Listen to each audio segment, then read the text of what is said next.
El Instituto de Altos Estudios del Pensamiento del Comandante Eterno, Hugo Rafael Chávez Frías, presenta La voz de Chávez. Sobre el espejo del viento voy mirando la sabana.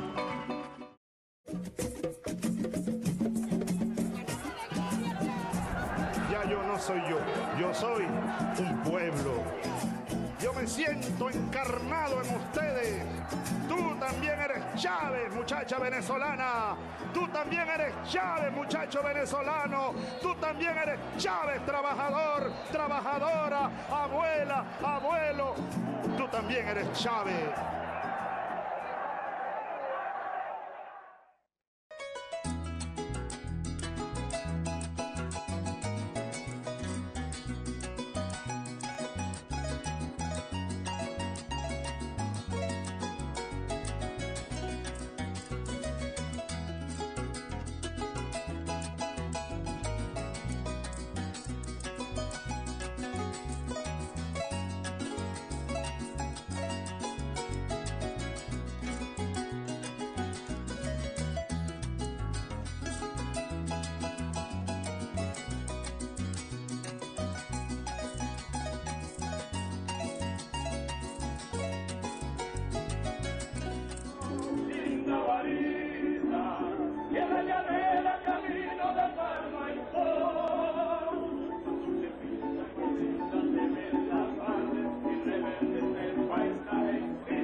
Bien, aquí estamos de nuevo en La Voz de Chávez, su programa, nuestro programa, compañeros, compañeras, camaradas. La Voz de Chávez, como sabemos, parte de nuestras tareas para continuar divulgando, sembrando en el alma y en el corazón de toda nuestra gente el legado de nuestro comandante eterno. El programa de hoy se lo vamos a dedicar a la primera vida de Chávez.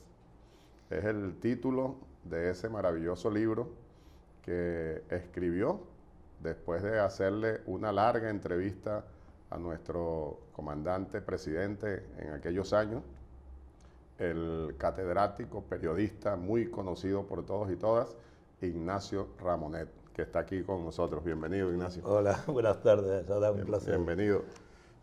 Mi primera vida es el título del libro dedicado a Chávez. Pues un maravilloso trabajo de este querido amigo, compatriota, ya les decía, un catedrático reconocido a nivel internacional, periodista de muchos años, sigue siendo el director de Le Monde Diplomatique en español, ¿verdad? Y bueno, ha hecho trabajos muy importantes que aprovecho la oportunidad para recomendarlo.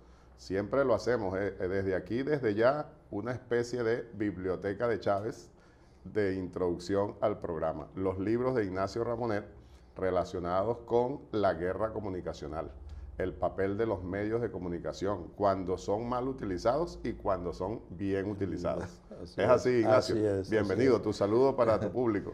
Bueno, pues un placer estar aquí conversando contigo, sobre todo sobre un tema tan importante como es el pensamiento, las ideas, la vida del comandante Chávez. Y para mí un placer muy particular el de hablarle a todos los amigos de Chávez, que son tus televidentes, amigos y amigas, de este libro que escribimos juntos con el comandante y que, bueno, pasamos, yo diría, casi 4 años para escribir este libro con él. Así que es un libro de fondo que él mismo le puso el título, ¿verdad? Estábamos buscando el título y él dijo, bueno, en definitiva tú lo que quieres es hablar de mi primera vida, porque decíamos, vamos a hablar antes de que usted empezara a ejercer su función de presidente, en la toma de posesión que era en enero o febrero del 99. Febrero del 99, cuando él toma posesión, y el libro se termina con la evocación de la ceremonia de la toma de posesión, tan importante, tan célebre. Este es el libro, compatriotas, compañeros, muy conocido ya. Esta es una edición de Hermanos Badel y nosotros, con la anuencia de Ignacio, tenemos el compromiso de hacer una nueva edición, Ignacio, ya lo hemos conversado, desde el Instituto de Altos Estudios Comandante Eterno Hugo Chávez.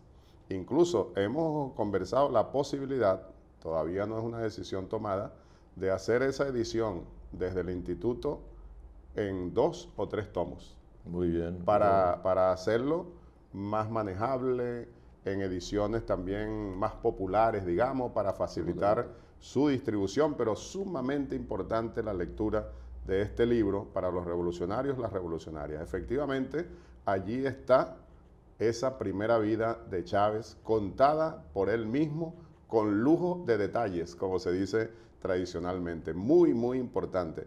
Ignacio, ¿y cómo surgió la idea de hacerle esa entrevista a Chávez y convertirla en lo que es ahora ese maravilloso libro? Absolutamente. Bueno, es una idea de él, es una idea del comandante, porque a él le gustaba mucho el libro que yo hice con Fidel, ¿verdad?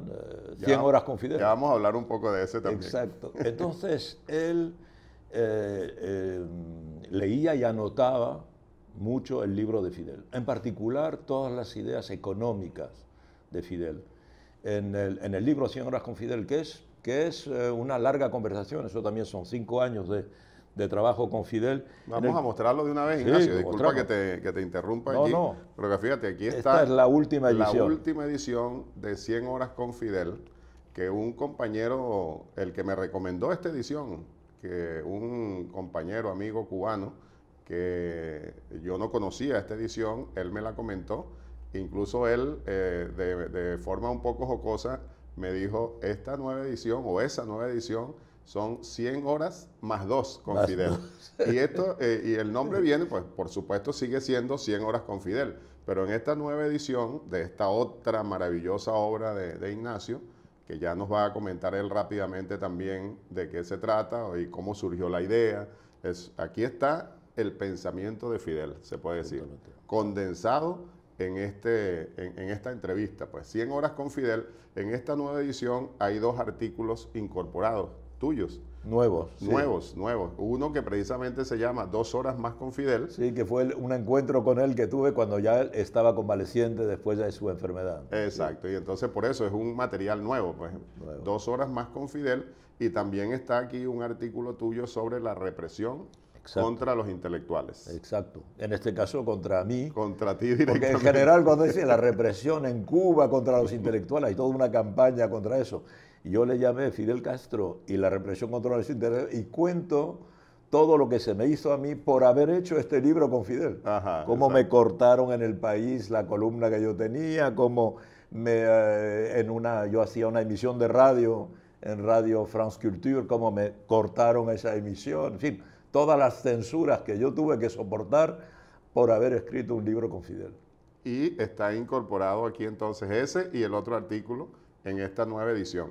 Y bueno, estabas comentando rápidamente, Ignacio, entonces, que a Chávez le gustó mucho este libro, lo leía, lo releía, yo soy testigo de ello, tomaba nota. Lo anotaba como a él le gustaba, con esos lápices de colores que él tenía, ¿verdad? Exactamente. Anotaba con tal color, tal cosa, tal color, otra cosa, y entonces conversando un día, así estábamos en el avión con él, y él me dijo, mira, bueno, Ramonet, tú eres muy amigo mío y todo esto, y te interesa y tal, pero a mí no me has propuesto hacer un libro como a Fidel. Y yo le dije, bueno, no me atrevía, pero evidentemente que sí, yo había terminado, acabábamos de presentar, este se terminó en el 2006, que fue cuando presentamos el de Fidel, y entonces empezamos a reflexionar con el comandante de hacer un libro con él, de mayor envergadura, porque era con más detalle, evidentemente. A darle forma, pues, a la idea. A darle forma a la idea. Cómo hacerlo, qué temas abordar. Evidentemente, ¿por qué razón, Adán? Porque cuando yo hice el libro con Fidel, Fidel tenía ya 80 años. Y curiosamente, en fin, él mismo sentía que era el momento de hacer un balance de su vida, de sus ideas y de la revolución, ¿verdad? Era antes de que él tuviera su accidente de salud que le hizo salir del ejercicio efectivo del poder, ¿verdad? Pero él sentía que llegaba a una edad en que era necesario hacer un balance general. con el comandante Chávez no, porque era un hombre de unos 50 años, por consiguiente tenía toda su vida delante de él. Entonces, por eso nosotros dijimos, vamos a concentrarnos primero sobre la parte que no se conoce de usted, la parte sumergida del iceberg. Se conoce a Chávez desde que llegó al poder, digamos, desde el 92, ¿verdad? Cuando entra en escena en el 92, luego en el 94, ¿verdad? Y luego cuando sale de prisión y luego cuando llega al poder. Pero el Chávez anterior, ¿de dónde surge? ¿Cómo se construye? Y lo que yo digo, este libro se podría llamar, Adán, se podría llamar La fábrica de Chávez. Sí, ¿cómo se fabricó Chávez? ¿Cómo se formó ese líder? ¿Cómo se forjó, verdad, ese líder? ¿En qué fragua se forjó ese líder? ¿Con qué lecturas, con qué contactos, con qué familia, con qué profesores, con qué ideas? Esta es la idea. ¿Cómo un niño nacido en un ambiente tan modesto, en un lugar tan alejado del poder como es Sabaneta, allí perdido en los llanos occidentales de Venezuela, cómo llega a ser el líder central de toda América Latina en este principio del siglo XXI? Ese es un poco el proyecto, porque luego ya empezaba la segunda parte, que era Chávez ejerciendo el poder, y eso no tuvimos tiempo. Lamentablemente no hubo tiempo.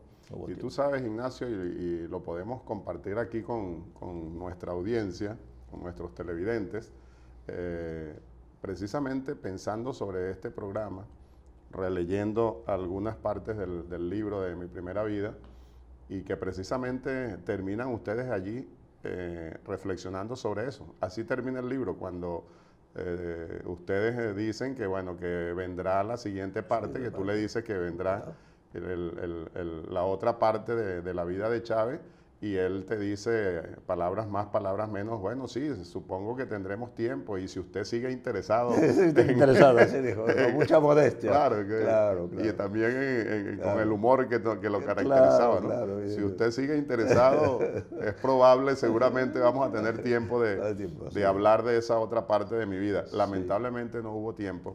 Ahora, Ignacio, lo que yo pensaba, ¿no crees tú que sería importante, y que es como un compromiso nuestro con Chávez, de buscar la manera de hacer un libro similar, como si fuese, bueno, Chávez hablando sobre esta vida, que no tuvo tiempo de hacerlo personalmente contigo, pero que se pudiese hacer? Se puede hacer. Se puede hacer. Sí, se puede hacer. Y sube porque, ¿sabes? Entre otras cosas estaba pensando, y eso lo lanzo aquí como una propuesta, reflexionando en voz alta. Hay algunos documentos más o menos en ese sentido. Yo tengo apuntes, tengo muchos apuntes, porque a veces en las conversaciones de esta primera vida Chávez anticipaba sobre situaciones posteriores. Por ejemplo, él cuenta el golpe de Estado del 2002, lo cuenta con mucho detalle. Lo que es interesante, por ejemplo, para un lector que quiera comparar los dos libros, es que tenemos la visión del golpe de Estado de abril 2002, dada por Fidel Castro, que tuvo un rol, como sabemos, importante, y la lectura del propio comandante, que cuenta exactamente aquello. Sí, aunque no forma parte de esta primera vida, pero está ahí porque nos parecía muy importante que estuviera. Hay cosas, y además otros apuntes que son importantes. Ahora también, él dio tantas entrevistas, Adán, tantas conferencias de prensa, hizo tantas emisiones, hizo tantas confidencias, que yo creo que es posible, un buen equipo de investigadores en el marco del instituto que tú diriges, un equipo puede hacer la visión de Chávez de el tiempo que estuvo ejerciendo el poder exactamente, que fueron 14 años. Que estaba pensando, por ejemplo, en un libro que tiene varios años ya, y que está hecho más o menos en ese sentido, que es una entrevista imaginaria con Lenin. No recuerdo en este momento quién lo hizo, pero por supuesto, incluso creo que es una mujer, no estoy totalmente seguro. Voy a buscar esa referencia, y nos comprometemos también aquí públicamente a presentar ese libro en un próximo programa de la Biblioteca de Chávez. O sea, en este programa, en el segmento La Biblioteca de Chávez, cuando consigamos el libro lo vamos a presentar. Pero estoy casi seguro que es de una mujer, una estudiosa del marxismo-leninismo, que publicó un libro con una entrevista imaginaria a Lenin. Ella se hace, creo que es ella, digamos, el autor o la autora hacen preguntas y se van respondiendo de acuerdo, por supuesto, con todos los documentos, sabe, los libros, claro. lo que se sabe de Lenin, ¿no? Claro. Entonces, con un esquema más o menos parecido. Ese podría ser un modelo. Un modelo, y como tú dices, con un equipo de investigadores, Sí, claro. donde seguramente alguien como Ignacio Ramonet estará encantado de colaborar. Absolutamente. Si me lo piden, con el mayor placer, Adán. Claro Te lo estoy pidiendo aquí públicamente. Vamos Cuenta a trabajar conmigo. en eso y vamos Cuenta a hacerlo. conmigo. Es un compromiso público que asumimos aquí para continuar trabajando sobre el legado de Chávez, para seguir comprometidos con Chávez. como Fidel estamos también siempre. lo decía, Fidel me lo decía, tú tienes una obligación con respecto a Chávez, es de hacer la segunda parte del libro. Ah, bueno, Y yo fíjate, le yo no decía, sabía eso. Yo no claro, sabía. claro, entonces yo le decía, pero comandante, pero no hay material, no lo puedo inventar tampoco. Claro. No, pero hay que encontrarlo. El material se consigue. Vamos a montarnos en ese trabajo. Vamos a ir rápidamente a un corte y ya regresamos con esta interesante entrevista. Mi primera vida, la de Chávez.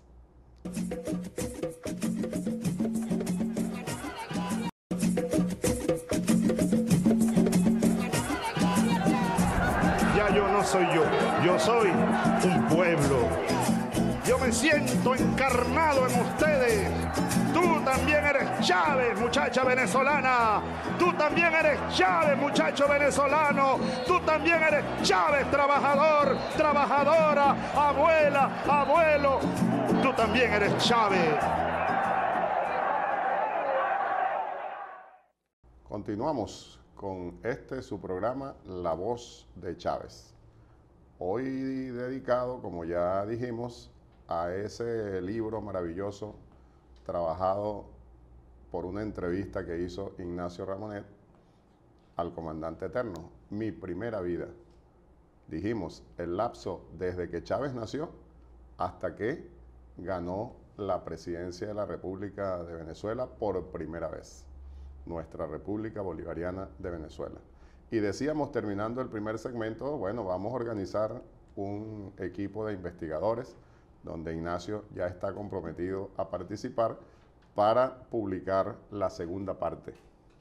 Ya veremos cuál es el nombre más idóneo para esa obra, ¿no? Pero sí siento que sigue siendo un compromiso con Chávez y con el pueblo, Sí. porque son obras muy importantes, como tú decías, la de Fidel, Sí. bueno, pues también muy importante la de Chávez. Claro, muy importante. Y además, digamos, la forma, la presentación bajo forma de conversación es una lectura más agradable. Así En vez es. de leer un ensayo sobre, que son necesarios también, evidentemente, sobre la obra de Chávez, sobre lo que representa el extraordinario trabajo de la Revolución Bolivariana, evidentemente necesita ensayos, necesita textos de fondo, pero para el gran público y sobre todo también para el extranjero, Adán, porque Chávez tuvo una popularidad que fue mucho más allá, no solo de Venezuela, pero también de América Latina. La prueba es Y que del mundo, y del mundo. un líder mundial, Sí, hay, mundial. hay que reconocerlo y seguirlo mencionando. Mira, Tú me decías que hay varias publicaciones en diferentes idiomas. exacto.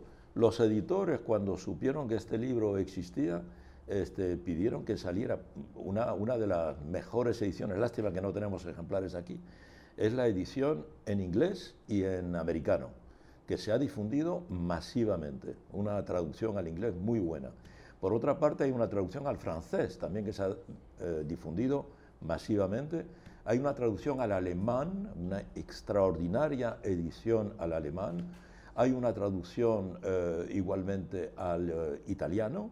Y bueno, hay también, en este momento se está preparando una edición al turco, me decías tú, ¿verdad? Sí, que hay un tengo- proyecto, la traducción está hecha y la edición debería de salir en las próximas semanas. Es la información que tengo, ¿no? Que precisamente nuestra embajada allá en Turquía asumió la tarea de hacer la traducción y si no está ya publicado, debe estar a punto de publicarse también. Y tú me decías que en brasileiro. Exacto, y hay una edición brasileña que ha salido hace muy poco y mira, muy interesante, porque el prólogo de ese libro, de Mi primera vida, pero versión brasileña, lo hizo Marco Aurelio, que todos sabemos que era el consejero de política internacional de Lula, que falleció, y es su último texto. Un texto de análisis muy bonito, muy bello, y que tiene esa característica, ¿verdad?, de ser un poco su última visión sobre la geopolítica, cómo el comandante Chávez, la revolución bolivariana, lo que representa la revolución bolivariana en el contexto latinoamericano de fin del siglo XX, principio del siglo XXI, cambia la geopolítica internacional. Qué importante, fíjate, esa parte yo no la conocía. Voy a mandar a buscar esa edición para, sobre todo, leer ese prólogo. Es muy reciente, ha salido hace 2 o 3 meses. El prólogo de ese recordado camarada Marco Aurelio. También hay que reconocer el trabajo que tú hiciste, Ignacio, sin duda. Es un trabajo muy bien elaborado, porque se consigue uno allí, además de la facilidad para la lectura que tú mencionabas, porque es tipo entrevista, pues son preguntas, y es una lectura más amena incluso. Uno oye la voz de Chávez. Exactamente, ¿verdad? Es así, efectivamente. Yo cada vez que lo reviso y lo voy leyendo... expresiones... es eso, es una muy buena expresión tuya, es como oír la voz de Chávez realmente. Pero el trabajo de edición que se hizo, todas las referencias que tú... hiciste allí, ¿qué dificultades conseguiste para ese trabajo? Tremendo, tremendo. Yo voy a decir que no fui yo solo, sino que conseguimos un pequeño equipo, sí, porque había que tener historiadores venezolanos y todo esto, porque claro, cuando Chávez habla, digamos, para un público universitario, académico, no hay ningún problema, porque habla de historias, y digo, de la historia de Venezuela, de las referencias políticas de América Latina. Pero como queríamos que el libro tuviera una lectura internacional, era necesario, cuando él se refiere a una personalidad, empezando por Bolívar, ¿verdad? Sí. Pero ¿qué sabe un japonés de Bolívar, verdad?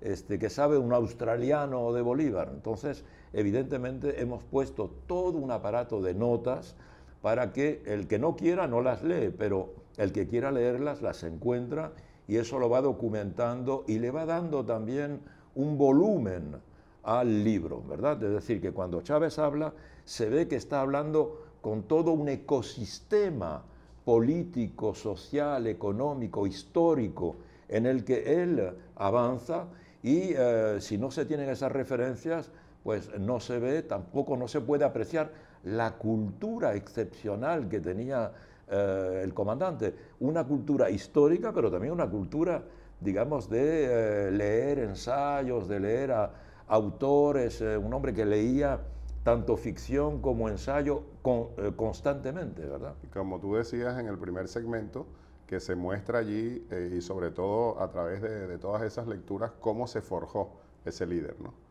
Exacto, y en el libro yo he tenido esta voluntad constantemente, cada vez que pasamos una fase de su vida, digamos, está la infancia, está la adolescencia, está cuando ya entra en la academia, etcétera, cuando luego se dedica a la política, a cada vez yo le pregunto, ¿qué leía usted en ese momento? Sí. ¿Qué lecturas tenía usted? ¿Qué lecturas lo influenciaron?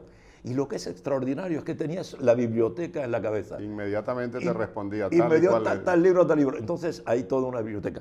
Por ejemplo, poca gente sabe que él se aprendió una enciclopedia, me imagino que tú también, sí, y la misma, pero se aprendió una enciclopedia que había traído vuestro padre, ¿verdad?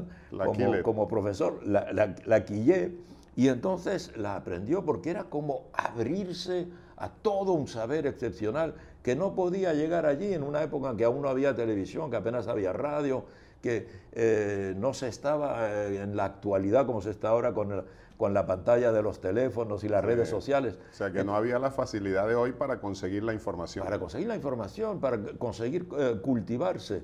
Por ejemplo, la influencia que tuvo la revista para niños Tricolor, por ejemplo, y cómo él la describe con tanto detalle, como si aún estuviera ahí, sí, cómo hacía los dibujos, cómo mandaba los dibujos al concurso para ver si porque él siempre fue, hay que saberlo, él siempre fue muy dibujante y muy pintor, sí, practicaba la pintura como un artista aficionado, ¿verdad?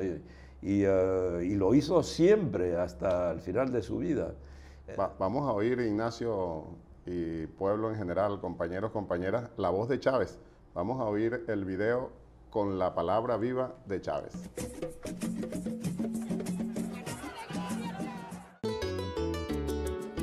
Si uno pudiera volver a nacer y pedir ¿dónde? Yo le diría, papá Dios, mándame al mismo lugar. La misma casita de palma inolvidable, el mismo piso de tierra, las paredes de barro, un catre de madera y un colchón hecho entre paja y goma espuma, y un patio grande lleno de árboles frutales, y una abuela llena de amor, y una madre y un padre llenos de amor, y unos hermanos, y un pueblito campesino a la orilla de un río. Eso queda allá detrás de aquellas colinas en la sabana, ¿no?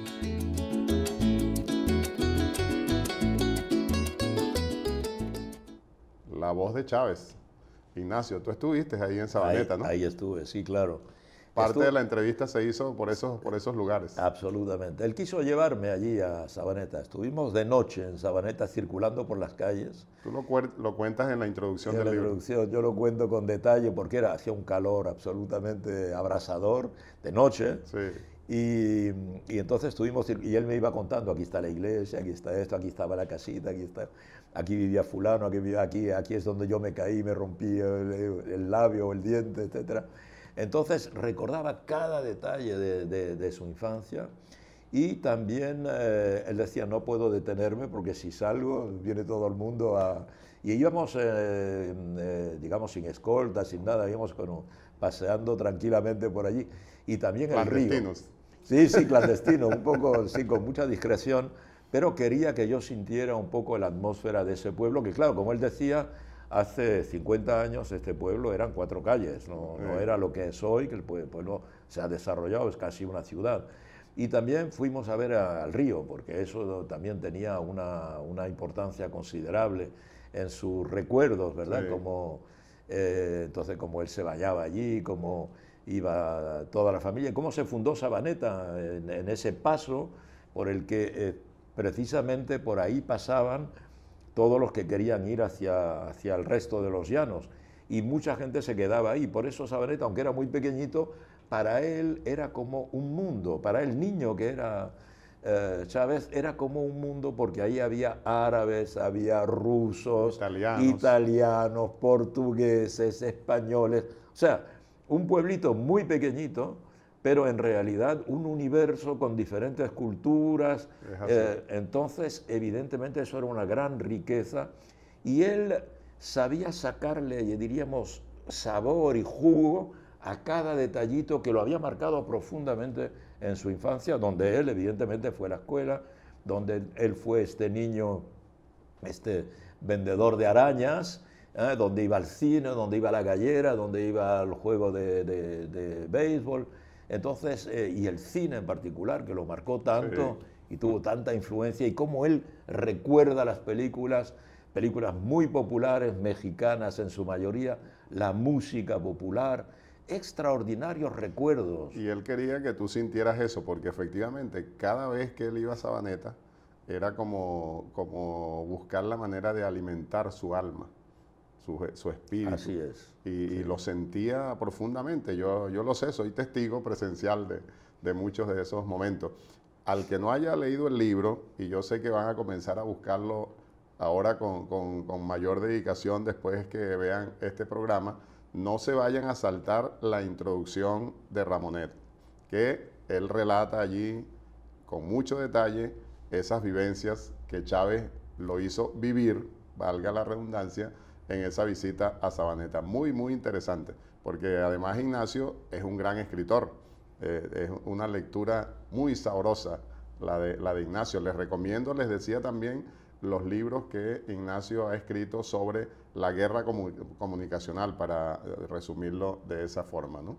Ignacio, lo decía Chávez ahí en su palabra viva, y tú lo viviste y seguro lo sentiste pues en esa visita, que él nunca olvidó sus raíces. Nunca, no. Nunca. No, y esa frase él la decía a menudo: si yo tuviera que volver a nacer, quisiera nacer en el mismo lugar. a pesar de nacer en un medio muy modesto, como él dice, una casita, ¿verdad?, de bareque, muros de bareque y techo de palma, suelo de piso de tierra, pero con el amor de su abuela, con sus hermanos, en particular contigo, porque fuiste criados de manera un poco diferencial con respecto a los demás hermanos. Ese patio y ese vergel que había ahí, que era como el vergel del jardín de las Hespérides o como el jardín del Edén, que daba todo para la familia, ¿verdad? Una abuela que tenía muy pocos recursos, pero de ese jardín salía todo, la fruta, los vegetales, las hortalizas, de ahí prácticamente salía todo y se vivía prácticamente de este jardín.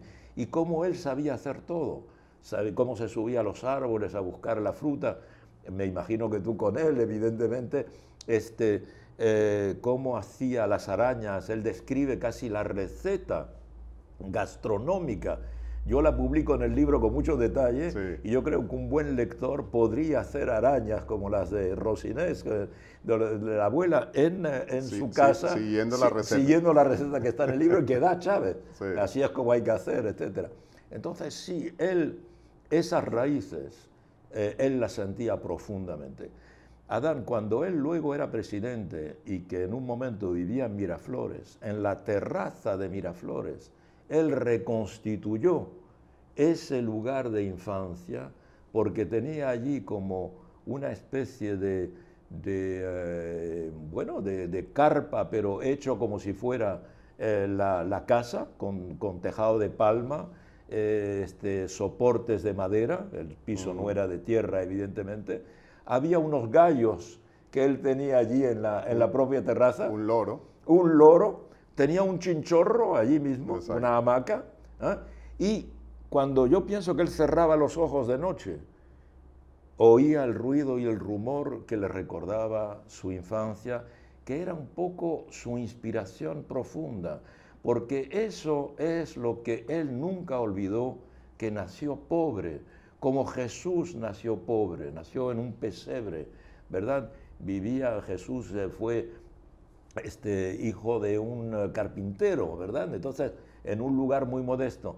Chávez nunca olvidó esto, ¿verdad? Que los pobres, él fue parte de los pobres y por consiguiente sabía lo que eran. Él decía que no le tenía miedo a acercarse al pueblo porque era él. Claro. Y cuántas imágenes se ve de Chávez abrazando a gente muy modestamente vestida, personas muy mayores, con dificultades. Ese sentimiento, como cuando él cuenta, por ejemplo, el sentimiento de solidaridad de vuestra abuela, que aunque no tenía nada, porque era una persona sin recursos, una familia con muy pocos recursos cuando eran pequeñitos, como lo poco que tenía se lo mandaba a fulano, a mengano, que tenían menos aún que ellos. O sea que esa solidaridad, ¿verdad? Ese sentimiento de hermandad que puede existir precisamente en las clases populares, esto él consideró siempre que eran unos valores fundamentales y todo su proyecto político finalmente descansa sobre este zócalo sólido que es el saber que los pobres tienen muchos valores que hay que proteger y hay que sacarlos de la pobreza, obviamente. Porque son los valores originarios de nuestras comunidades. Vamos a ir a un pequeño corte y ya regresamos.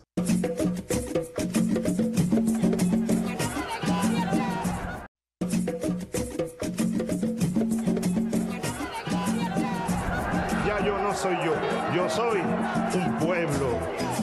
Yo me siento encarnado en ustedes. Tú también eres Chávez, muchacha venezolana. Tú también eres Chávez, muchacho venezolano. Tú también eres Chávez, trabajador, trabajadora, abuela, abuelo. Tú también eres Chávez. Y continuamos con la voz de Chávez en esta entrevista tan interesante con el compatriota Ignacio Ramonet sobre Mi primera vida, la de Chávez. Ignacio, en esa entrevista, que como ya dijimos al comienzo, llevó varios años en diferentes momentos, en diferentes espacios, de todos esos momentos, esos relatos de Chávez, esos pasajes de esa primera vida de Chávez, ¿hay algunos que te llamaron más la atención, que tú recuerdas con más detenimiento? Bueno, hay 3 o 4 momentos, digamos, que son constructores de Chávez, yo diría. Y también para él, ¿no? Uno, ya hemos citado y hemos hablado, es su infancia con su abuela, contigo. La estancia en Sabaneta. En Sabaneta, ¿verdad? En particular, su pequeña infancia, ¿verdad? Su pequeña infancia en la que vive en este lugar. Por otra parte, conoce la ciudad.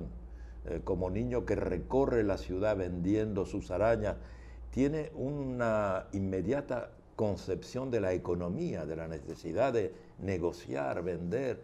También la escuela, muy importante para él la escuela. No olvidemos que vuestros padres son maestros de escuela, profesores de primaria.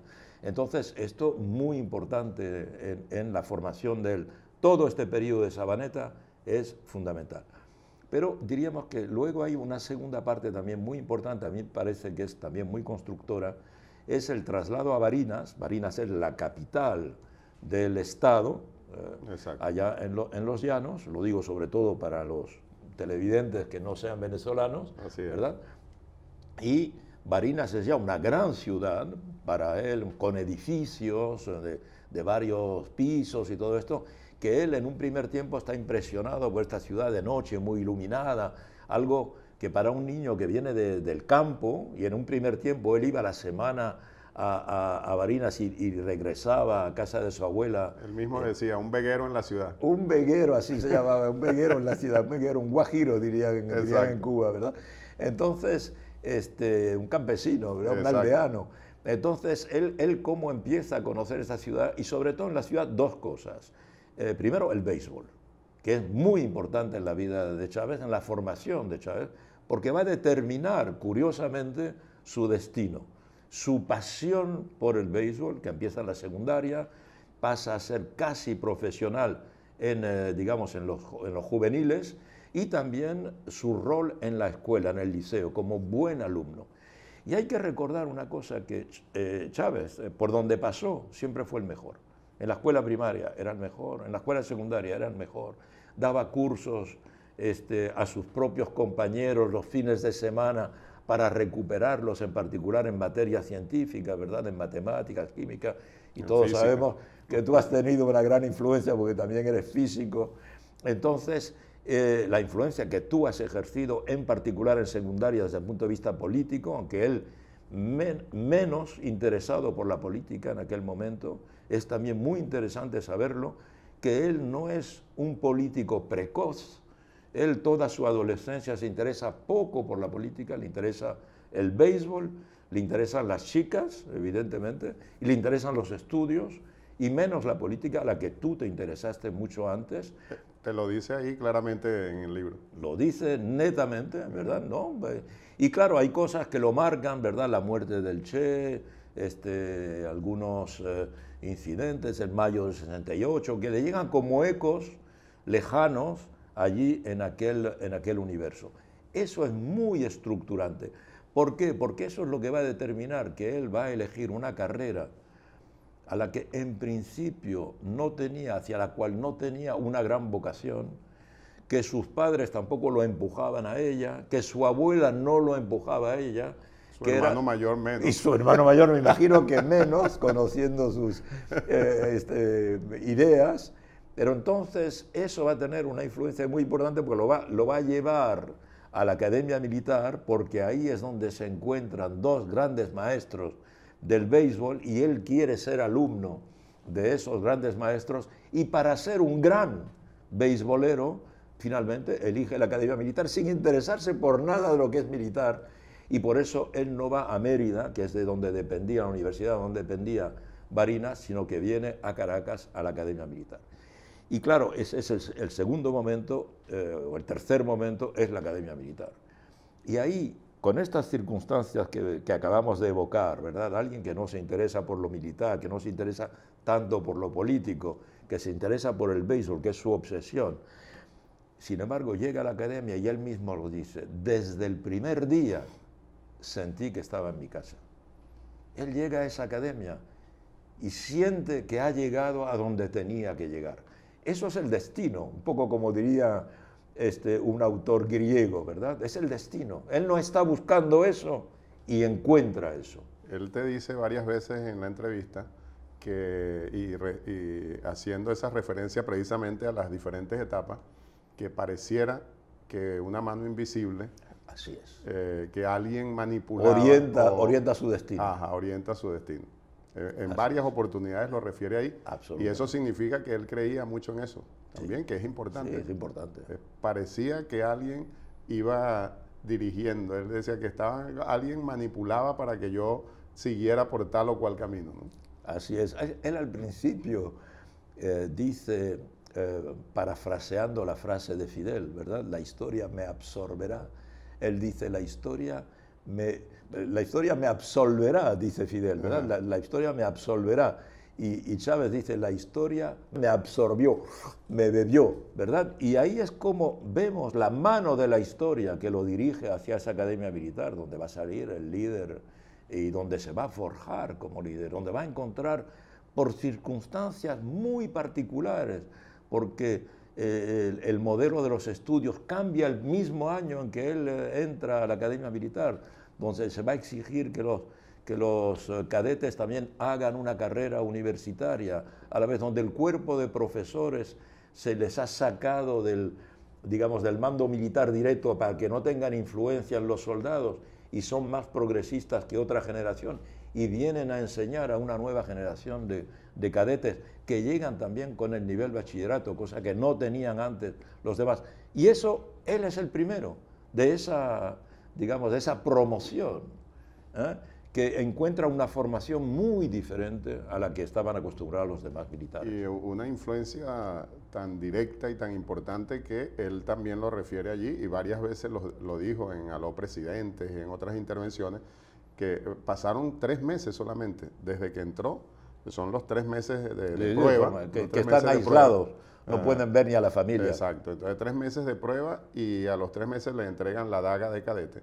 Entonces, y él lo refería, palabras más, palabras menos. Bueno, cuando me entregaron la daga de cadete, me olvidé definitivamente de ser beisbolista y me di cuenta que nací para soldado.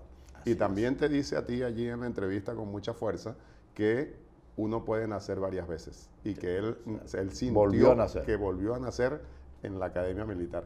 ¿Qué otro momento, antes de cerrar, que ya se nos está acabando el tiempo, Ignacio? No, queremos decir que además un hombre de palabra, como tú dices, y que pensaba y también creía también en los espíritus, porque él le había prometido en su mente al zurdo Chávez, al látigo Chávez, que era zurdo como él, sí, de ser un gran beisbolista. Y cuando toma la decisión que va a ser militar, va a la tumba del látigo Chávez y se disculpa. Así es. Que es que no tenía ninguna necesidad de hacerlo, claro, obviamente, sí, ¿verdad? Pero esto es parte Chávez, de sus convicciones. Su convicción, dio la palabra, la va a cumplir, y si no la cumple, va a ir a disculparse.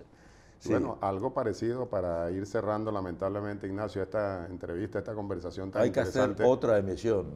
Lo haremos. Porque queda toda la conquista del poder. Exacto. La formación del partido, del movimiento, que es capital. Y yo digo, realmente, el libro es Chávez el que habla, no estoy defendiendo mi libro, sino la palabra de Chávez. Hay que escuchar a Chávez cuando cuenta cómo organizó la victoria electoral del 98. Es muy importante. Porque es como dijimos al comienzo también, imaginarse el libro en 2 o 3 volúmenes. En 2 o 3 volúmenes. Necesitamos 2 o 3 programas. Ediciones. Este es el primero. Sí. Nos comprometemos públicamente a realizar otras conversaciones sobre mi primera vida, la de Chávez. Pero rápidamente, que estaba recordando, Ignacio, antes de cerrar, así como ese momento del ingreso a la academia y asumir que efectivamente él nació para soldado, claro, que allí volvió a nacer y porque asume sus convicciones el 4 de febrero de 1992. Eso es capital para él, evidentemente. El 4 de febrero es fundamental porque ahí él toma una decisión que es histórica, bueno, no la toma solo, pero en el que decide que hay que conducir una rebelión militar porque hay que cambiar el destino del país. y es una decisión que no es fácil de tomar para él, y en particular, sobre todo, la frase el que él va a decir al final, en el que más importante yo diría que el por ahora es el hecho de que él se responsabilice con lo que ocurrió. A eso que me él estaba asuma, refiriendo. Claro, que él asuma eso. Exacto. Eso, el país no tenía costumbre de ver a alguien responsabilizarse con algo que además había fracasado. Entonces, eso lo hizo inmediatamente popular. Yo debo decir que estaba en Venezuela en aquella época y vi cómo de la noche a la mañana las paredes de Caracas aparecieron pintadas con el nombre de Chávez. Así es, inmediatamente. Inmediatamente. La reacción del pueblo fue una cosa Pasó de lo fabulosa. desconocido a lo hiperconocido de la noche a la mañana, por esa declaración. Bueno, Ignacio, muchas gracias y ya el compromiso está hecho. Precisamente el próximo programa, cuando tengamos a Ignacio, vamos a comenzar aquí, en el 4 de febrero, por donde estamos terminando ahora, para continuar con Mi Primera Vida, la de Chávez. Nos despedimos por ahora, como dijo Chávez. Por ahora. Por ahora, hasta la semana que viene. Vamos a disfrutar, para terminar con el programa, como ya es costumbre, de este segmento La Música del Mundo. Hoy tenemos acá al grupo IBEN, grupo de unos buenos camaradas, grandes amigos desde hace varios años del estado Mérida de Venezuela, con una canción a la que ellos mismos le hicieron un hermoso video que se llama Alas sobre el Delirio. Allí, disfrútenlo, está relacionado la letra de la canción y en el video se plasma de manera maravillosa el encuentro de Chávez con Bolívar. Disfrútenlo, como ya les dije, y nos vemos la próxima semana en La Voz de Chávez.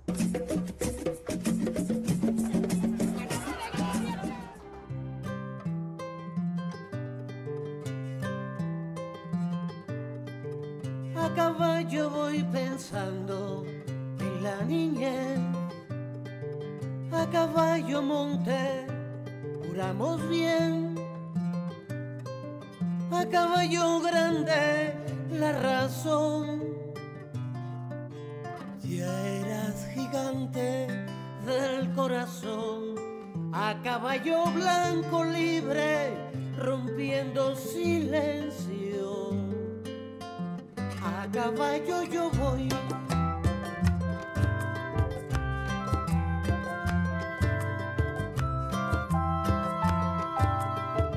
a caballo largo la liberación, sueño de angostura, virtudes al sol, a caballo el frío, tu sudor,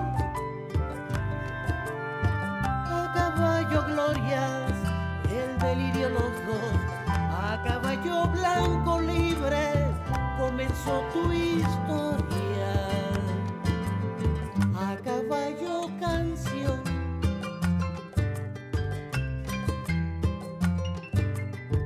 a caballo late el porvenir, banderas al viento te veían venir, a caballo puro tu pasión, laureles, falcones, la más honor, a caballo blanco libre volvías al sueño, a caballo el amor.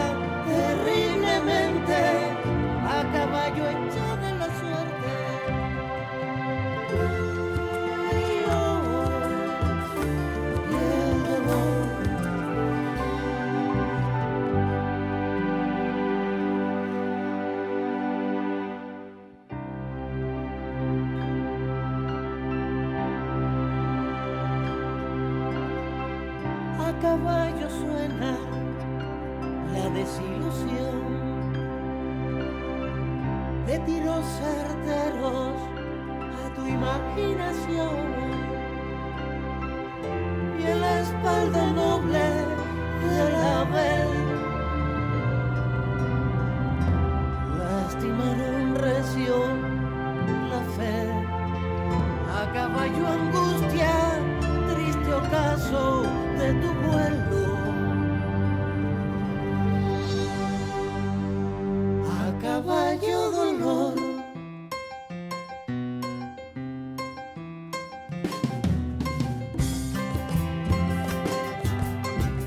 A caballo años de tu aparición.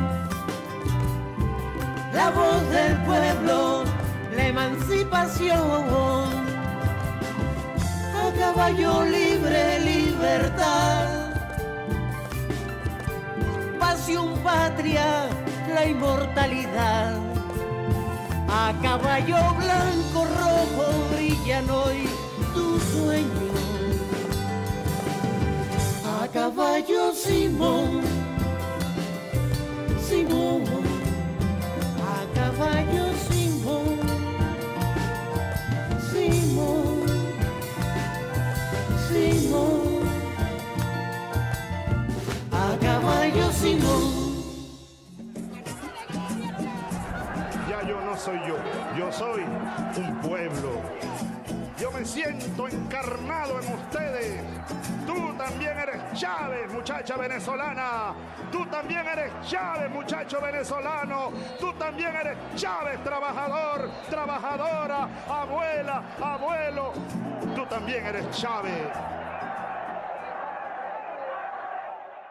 El Instituto de Altos Estudios del Pensamiento del Comandante Eterno, Hugo Rafael Chávez Frías, presentó La voz de Chávez. Sobre el espejo del viento voy mirando la sabana.